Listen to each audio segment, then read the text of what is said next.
achieve the earliest form of expressions to the latest form of communication. Yes, I'm talking about the evolution of communication.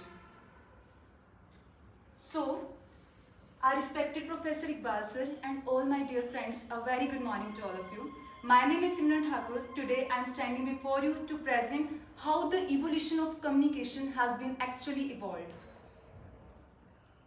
Firstly, a question arises in the mind that what is communication? For example, I am standing here giving you all information regarding my today's topic. So what I am doing? I am giving you information, I am sender, you all are receivers receiving the information. The media through which I am giving you information is the screen board. So generally it involves a sender, receiver and a message which is being conveyed by me. The way we are communicating today is totally different from the way our ancestors used to communicate. You know, they use such type of facial expressions to express their emotions. So this whole journey starts with the caveman. As we all have studied in our lower classes in history books regarding these cave paintings, cavemen used to gather the information regarding their daily activities. One certain day they realized that they have to record their activities. They just started inscribing on the caves. After that, the main thing is that they just only restricted to a very small area, but when they have to move out of their caves, they need some long distance type of communication. With that, smoke signals came into existence. First long distance type of communication. It was mainly used by the tribes of North America and China, where they have their own signaling system. As the smoke from the top of hill mainly signifies danger, as you can see here in this picture, there is also another danger alert from the tower to tower. Carrier pigeons. We all are familiar with this term, carrier pigeons. As a pigeon was regarded as a primary postal system at that time, where the message was written on the paper and that paper was attached to the pigeon's leg and then it was released. After that, it was also flew back to its home. In this way, message would be transmitted. Postal system then became an efficient source of long distance type of communication.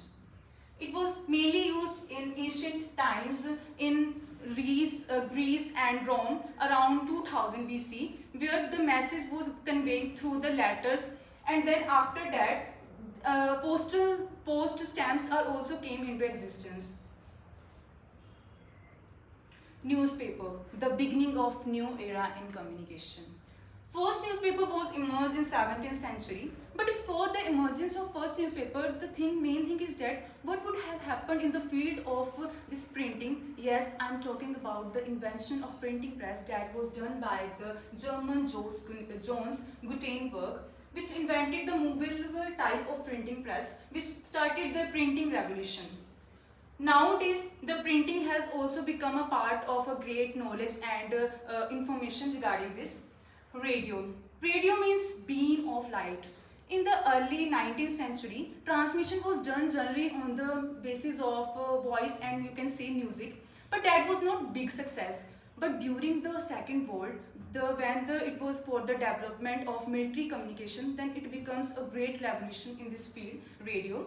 What does radio generally do? It just receives your signals and then it can decode into the sound.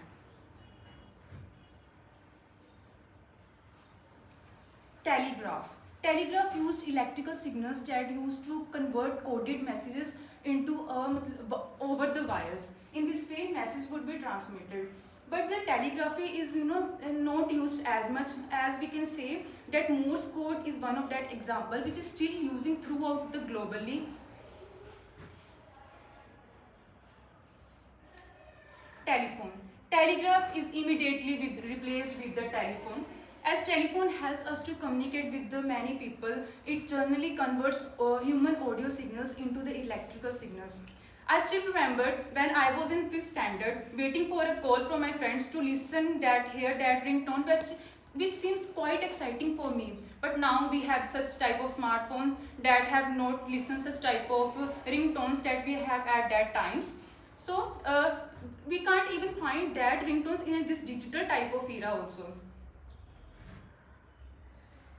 Then television.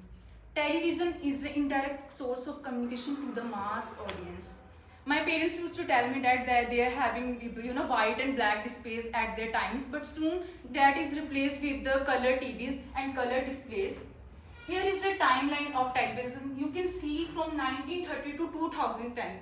There is a big revolution in this field that can be occurred.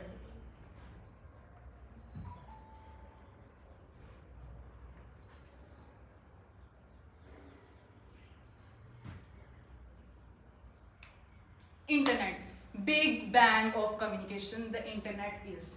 So firstly, the early predecessor of internet was ARPANET. It is said that humanity has built it, but humanity doesn't understand about it, because it helps you to share your information data with the billions of people.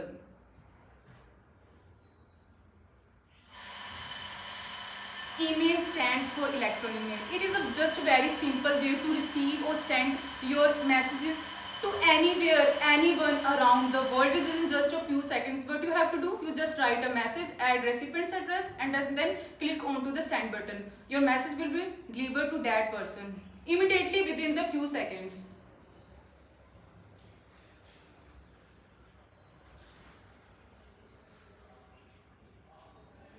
Text message generally stands for SMS, or we can say short messages.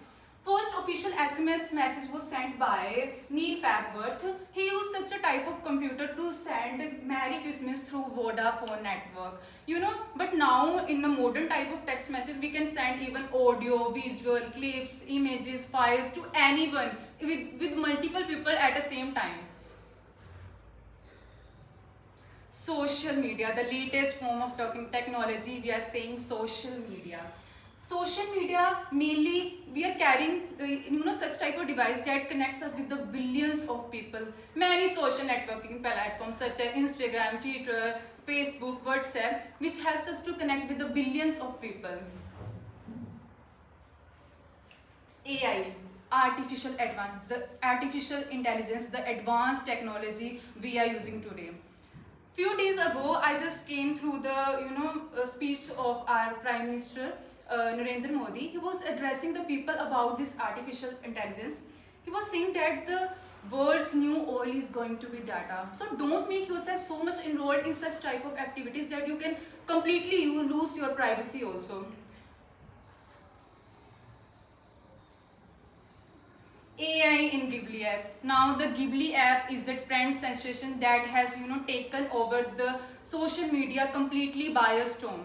How stunning the app is that transforming our photos in a hand painted masterpieces that that is generally inspired from the Japanese art studio that is known as Ghibli Studio.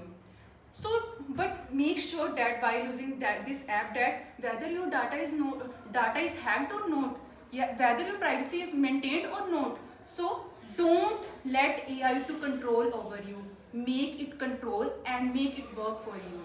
This is all regarding my presentation. If anyone of you having any question regarding this, then please go ahead and ask me. Anyone? ठीक है, very good. Thanks so much.